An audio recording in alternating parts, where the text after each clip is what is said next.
Dernière partie du bocal local, dernière émission de l'année, retour de votre émission consacrée à l'actualité culturelle le 26 août sur LMTV. Les chroniqueurs qui nous ont accompagnés cette année, il y avait Matt avec nous de la sélection comics. Matt qui est venu déguisé cette fois-ci. C'est bien vrai. Pour la sélection comics chaque semaine. Émeric, bonsoir. Bonsoir Julia, comment allez-vous? Ça va, merci. Lui qui va nous faire une chronique sur les moustaches. Voilà, les musiciens à belles bacchantes, c'est-à-dire. Ah oui, les belles bacchantes. Les belles bacchantes. Les belles bacchantes. Vous, c'est pas très des belles bacchantes. Non, mais c'est-à-dire qu'à la base, je pose pas tellement la moustache, mais plutôt la barbe. Oui, c'est vrai. C'est-à-dire qu'il y avait un autre chroniqueur qui devait avoir aussi la moustache, puis il l'a pas fait. Il l'a rasé depuis hier. Et Maxime, vous avez décidé d'être bien habillé aujourd'hui. Bah oui, c'est la première fois. Maxime, il laisse pousser sa moustache là par contre, mais il a ça pousse moins vite. Ça fait quand même 3 semaines que je me suis pas rasé. Maxime, vous êtes venu cette année pour nous proposer une chronique sur les séries télé. On va démarrer par vous, tiens, puisqu'à chaque fois on terminait par vous. Cette fois-ci, on va commencer par vous. Les tops et les flops finalement des séries télé. Oui, enfin plutôt les tops et le flop de cette année. C'est vrai qu'il n'y a pas eu beaucoup de flops. Tiens d'ailleurs, petite question, qu'est-ce que vous avez regardé cette année comme série? Moi, j'ai rien regardé. Épisode, avec Matt Leblanc. D'accord. Ah oui, c'est une sorte de spin-off. C'est pas un spin-off mais... Ah, c'est pas du tout un spin-off. En fait, Matt Leblanc, par contre, joue son propre rôle. Et c'est juste génial. Voilà. Matt. Sons of Anarchy. Quasiment tout. Game of Thrones. Évidemment, c'est des séries que je vais voir aux États-Unis parce que le piratage nuit à la création, on est bien d'accord. Et puis les séries de comics, bien sûr, Arrow et Marvel's Agents of Shield. Même pas The Walking Dead? Non, j'ai vu cet été la 3 et j'ai pas fait la 4 encore. D'accord. Et la 5 va sortir bientôt. Au mois d'octobre. Ouais, au mois d'octobre. Bon, alors, troisième position. Moi, je regarde pas de série, j'ai pas le temps, je sais pas comment vous je travaille. D'accord. Je comprends. Troisième position pour deux séries, justement, Game of Thrones et The Walking Dead. Pourquoi? Parce que c'est sans doute les séries qui marchent le mieux, c'est là où il y a le plus de fans, c'est de mort aussi. Je sais jamais regardé Game of Thrones, il faut pas me spoiler, malheureusement. Mais Game of Thrones, je pense que c'est encore le phénomène est encore plus important que Walking Dead. Bah là cette année, oui, c'est assez incroyable. Malgré tout, c'est quand même Walking Dead qui réunit le plus de monde, 14 millions en moyenne, contre 6 à 7 millions pour Game of Thrones sur HBO et Walking Dead sur... je sais pas. AMC, exactement. Quel talent. Et donc voilà. Il a des bonnes lunettes. Je sais pas. En tout cas, on attend avec impatience donc la saison 5 de ces deux séries. Donc le mois d'octobre pour The Walking Dead. Et puis ça devrait pas tarder également. Début 2015 normalement pour Game of Thrones. Voilà, ouais, à peu près dans ces alentours-là, en tout cas, voilà. Pour la troisième position. Deuxième position pour quelque chose qui fait également fureur. Sont les mini-séries. Qu'est-ce que les mini-séries? Une série en plus petit. Voilà, tout à fait. C'est un tout petit écran comme ça qui apparaît au niveau de télé avec des gros bords noirs. En fait, c'est tout à fait ça. Une série sur mobile. Non, c'est une série qui dure une seule saison. Ah, ça c'est bien pour moi. Voilà, c'est très bien, ça dure 8 à 10 épisodes à peu près. C'est autre chose que Les Feux de l'amour ou autres séries comme Lost qui ont duré beaucoup trop longtemps. Vous devriez aller à Londres, ils se tapent depuis 50 ans Coronation Street, je peux vous dire que c'est pas faux. C'est pas la même. En tout cas, on tape Plus belle la vie. Oui, c'est vrai. Mais c'est très bien Plus belle la vie. Oui, c'est bien. Donc en tout cas, deux séries ont véritablement marqué les esprits des mini-séries, à savoir Broadchurch mais également True Detective. True Detective. Ça, j'ai entendu parler de cette série. Voilà, deux très très bonnes séries à voir. En plus, voilà, ça prend pas longtemps. On va dire 1 heure par épisode. Donc en 8 heures, c'est fini. Voilà, on fait ça pendant une soirée. Une bonne journée sur un canapé. Voilà, une bonne journée, un bon dimanche. Et vous allez donc pouvoir regarder ces deux séries très très bien. Et puis également, si vous êtes un peu plus dans l'horreur, une autre mini-série qui marche très bien, American Horror Story. Je sais pas si vous connaissez, c'est pareil. Très très bonne série. Enfin, numéro 1, bon, ça paraît plutôt évident. Une série qui s'est terminée. Il y a pas longtemps. Breaking Bad. Tout à fait. Breaking Bad. Breaking news. Breaking Bad, grande fin, sans doute même apparemment la meilleure fin selon la plupart des spécialistes américains. Voilà, beaucoup mieux que d'autres comme Lost par exemple. Je sais pas ce que j'ai avec Lost d'ailleurs. Mais en tout cas voilà pour. Ou How I Met Your Mother, il paraît que ça a été un scandale pour ceux qui étaient. Justement, j'y reviens dans un instant. J'y viens. En tout cas, Breaking Bad, qui était à 2 millions en moyenne de téléspectateurs, a fini quand même avec 10 millions, soit 5 fois plus. Rien à dire sur cette très très bonne série. Et le personnage principal de cette série a été assez sympa avec l'équipe technique, puisqu'il a organisé un concours dans l'équipe technique du film d'assistant réalisateur, et il a joué gratuitement dans le scénario qu'il a choisi, organisé par les membres de l'équipe. Il a donc tourné comme personnage principal sur un court-métrage d'un des assistants réalisateurs. Bryan Cranston. Bryan Cranston, la grande classe. La grande classe. Déjà dans Malcolm, c'était la classe, donc oui, Malcolm, change. Et le court-métrage est très chouette, vous pouvez en tapant le nom, donc Brian machin. Cranston. Brian Cranston. Court-métrage, vous tomberez sur le court-métrage réalisé par l'assistant réalisateur. Voilà, en tout cas, on pourra maintenant regarder les 5 saisons donc, de Breaking Bad, bien évidemment en achetant les DVD. Évidemment. En ne téléchargeant pas, n'est-ce pas, Matt? Et donc, le flop de l'année, How I Met Your Mother, sans doute, hein, bien sûr. Après 10 saisons, une fin catastrophique pour la plupart des fans. Vous ne regardez pas ça? Moi, j'ai regardé un petit peu et en fait, ça ressemblait trop à Friends, en fait. En moins bien. Pas faux. Donc, du coup, j'ai un peu lâché l'affaire.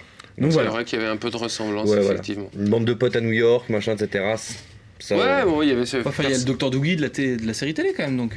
Ah, puis il y avait Barney là, qui était un personnage un peu sympa, rigolo. Le blond. Le blond, là, ouais. Barney, non. Mais alors, il n'y avait pas une fin alternative qui était. Il y a une fin. Voilà. Va être tournée.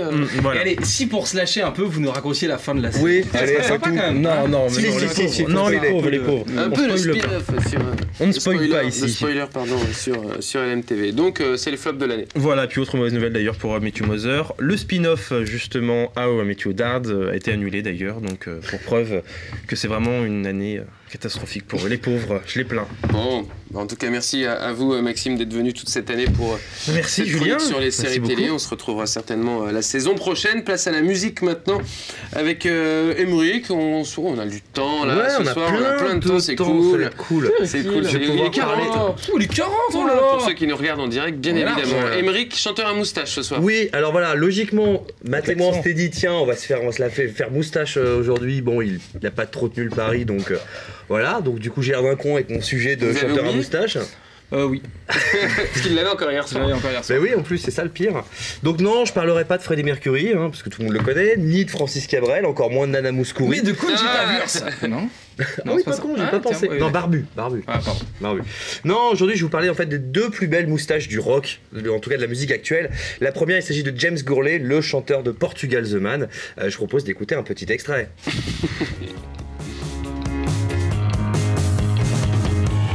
Sorry, Mr. Policeman, if I wanted to talk, I would have called a friend. Don't worry, when I get back home, I'll just stay in bed. I'm better off alone.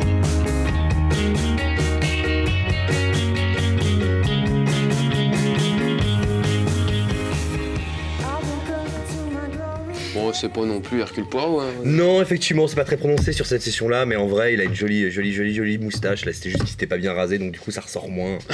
Voilà. Oh. Portugal The Man, par contre, on conseille exactement. Le dernier album. Ça me permet quand même de reparler de cet album-là qui s'appelle Evil Friends, qui est juste, à mon sens, le meilleur album de 2013. Je sais que pour le moment, personne ne s'en rend bien compte, mais un jour, le monde saura. Un jour. Oui, le monde vous fera confiance. Le monde me fera confiance, exactement. Parce que voilà, l'album est génial, produit en plus par Danger Mouse, qui est un producteur absolument génial. Enfin bref, tout est super dans cet album-là et n'hésitez pas. Evil Friends. Deuxième et top numéro 1 de la plus belle moustache du rock de tous les temps, Ryan Hahn de Local Natives. Donc un chanteur-guitariste, c'est vraiment lui, hein. La plus belle bacchante, mais du siècle, je pense. Hein. Allons-y. Je vous propose de regarder.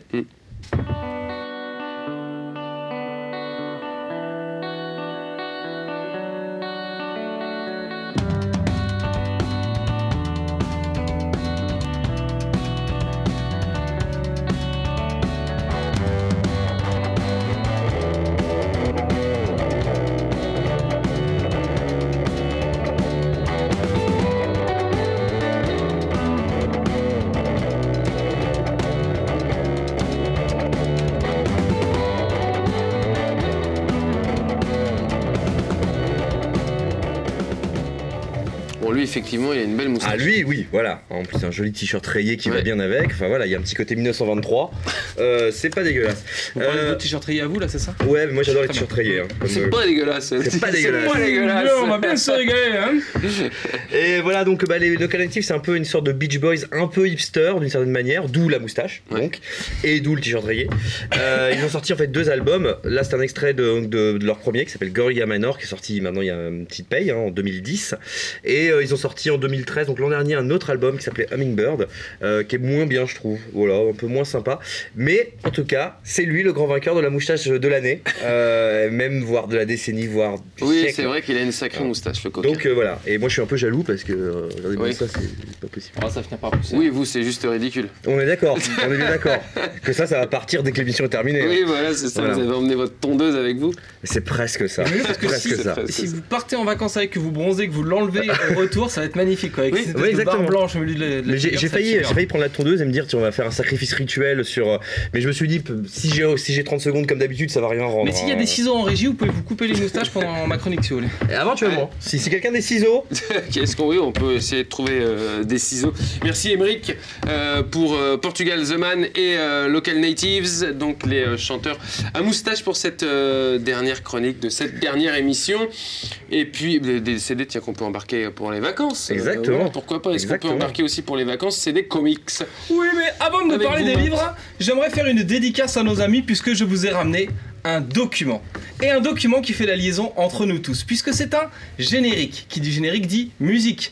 Mais qui dit générique, puisque c'est le générique d'une série, dit bien sûr série télé, avec Maxime, qui met en scène une super-héroïne, donc un super-héros. Et pour le caractère de ce personnage, vous allez comprendre pourquoi ça parle à Julien.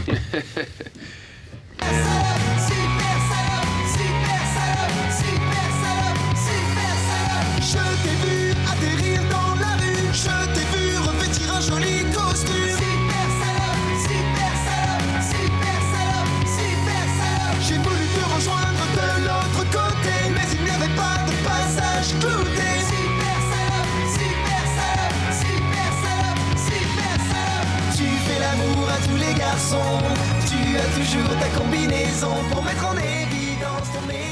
Ouais, super salope, il faut dire que. Ça fait penser à Elmer Footbeat. Et moi. ça fait penser à Elmer Footbeat un peu, il est vrai, même dans les, d'ailleurs dans le. C'est un générique de dans la- Dorothée. Ouais, c'est un générique. C'est une vraie chanson de C'est- Andreas et Nicolas. C'est ça, Andreas et Nicolas qui est un duo. En fait, c'est le chanteur de Ultra Vomi. Quand il en a marre de faire du métal, il fait de la pop un peu voilà rigolote. Ils viennent de sortir leur deuxième album qui s'appelle Singe du futur et qui est extraordinaire cet album.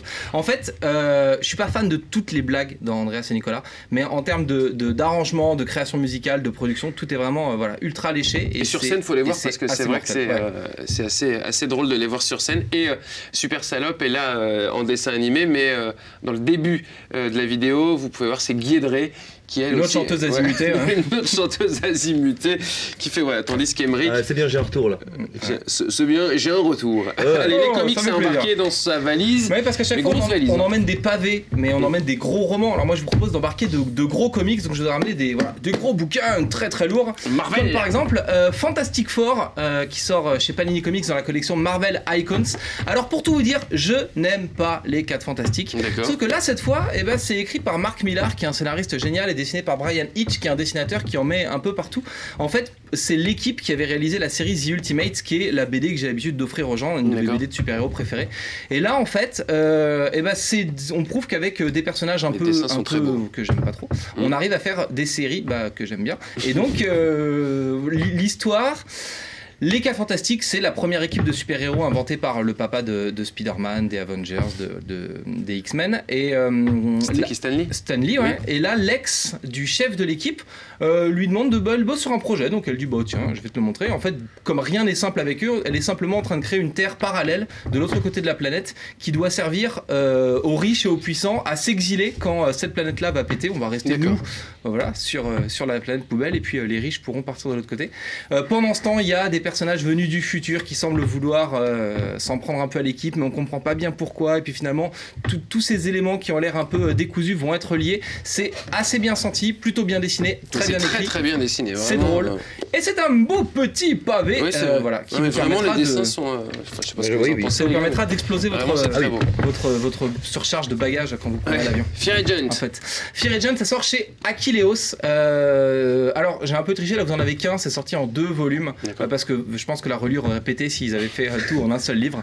Alors, Fear Agent, c'est une sorte de loser magnifique. C'est un chasseur d'extraterrestres dans l'espace, donc il vit des aventures. Il y a des extraterrestres un peu rigolos et bariolés. C'est On- le on- Ghostbuster. On est dans un univers un peu à la Star Wars, voilà.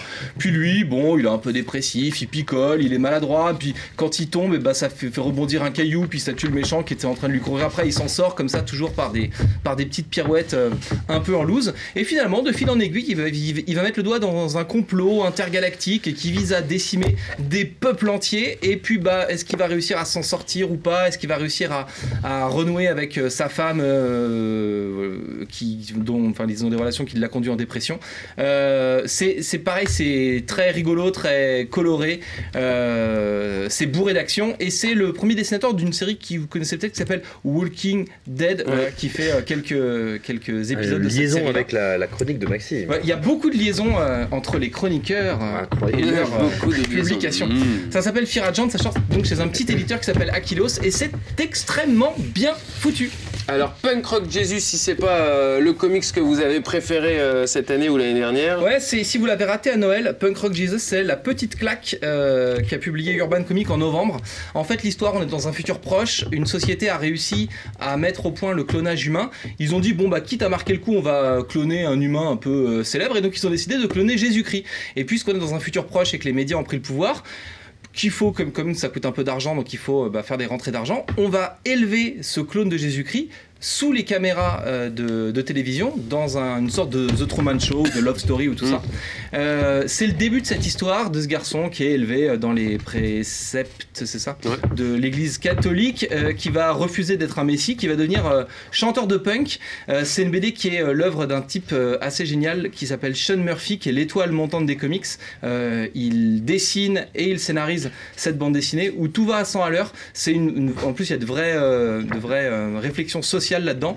Et puis la BD se termine net, un peu comme une grande claque dans la gueule ou comme une société qui va droit dans le mur. Et le dessin fait un peu vintage en fait.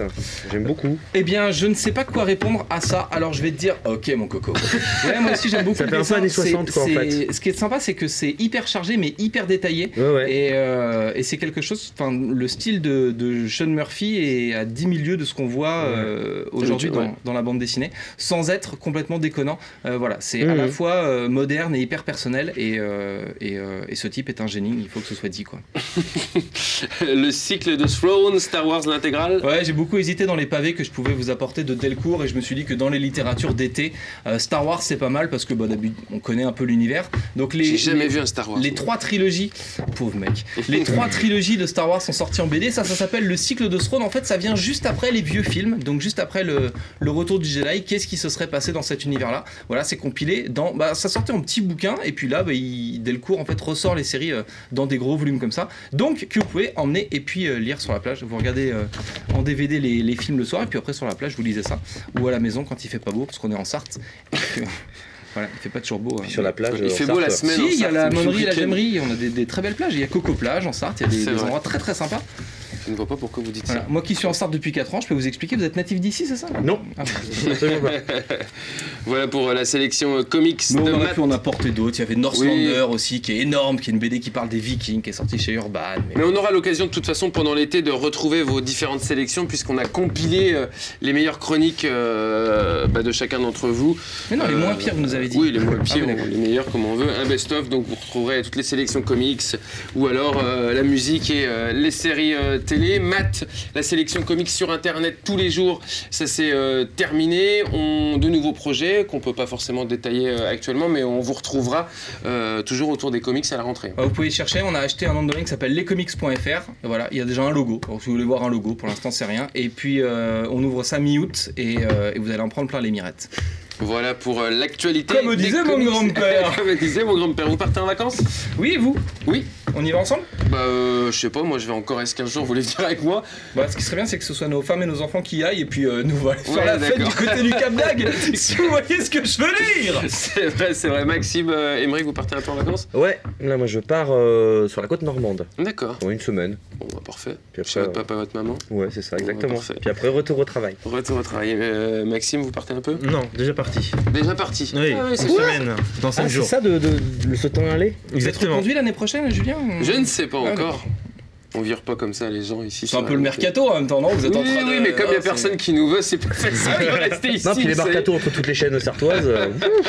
Bon, en tout cas, merci à vous, messieurs, d'être venus toute l'année pour vos différentes chroniques. On verra la saison prochaine quelle tournure aura et quelle structure aura cette émission. Il risque d'y avoir quelques là changements. qu'on casse C'est le bien décor. normal. C'est exactement là qu'il faut casser le décor. On se Oh, retrouve. y a rien, ça fait un plaisir avec cette pas là, la caméra, c'est pas vrai. On se retrouve l'année prochaine, enfin la saison prochaine, 26 août. Merci à l'ensemble de l'équipe technique d'LM TV. Je pense à Léo, à Rachel, je pense à Evan Lesage qui a fait son retour après son congé maternité. On te fait un coucou et une bise à ses enfants. Merci à Maxime, Grégory Jugé qui sont partis bientôt. Maxime partira bientôt. Greg est déjà parti. Ils m'ont accompagné pendant très longtemps ces deux-là. C'est vrai qu'on est mal habillés sur LM TV.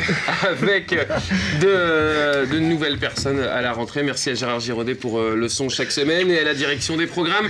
À Pascal Brulon. La bise aussi à tous les journalistes et on se retrouve le 26 août. Ciao.